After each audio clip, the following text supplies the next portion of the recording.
New York est confronté à une lutte contre la montre pour tenter de contrôler la pandémie.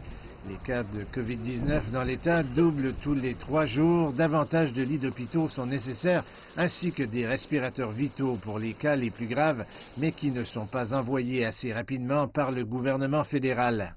You want a pat on the back? Vous voulez un coup dans le dos pour envoyer 400 respirateurs. Que devons-nous faire pour 400 respirateurs alors que nous en avons besoin de 30 000? Vous ne percevez pas l'étendue du problème qui est défini par son ampleur. Defined by the magnitude. La Maison-Blanche a annoncé mardi l'envoi de plus de 2000 respirateurs pour mercredi. Mais ce ne sera pas suffisant, déclare le gouverneur de New York. Il précise que des milliers de personnes vont mourir à moins que le gouvernement fédéral n'accélère la cadence. Dans le même temps, le président américain a tenu une réunion télévisée depuis la Maison-Blanche sur Fox News, sa chaîne de télévision préférée. Son message n'aurait pas pu être plus différent. Il a parlé de la relance de l'économie américaine d'ici moins de 3 semaines et comparé les victimes de la COVID-19 à celles de la grippe saisonnière et aux accidents de voiture.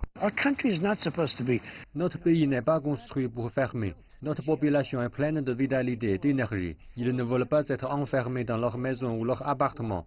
Nous ne sommes pas bâtis de la sorte.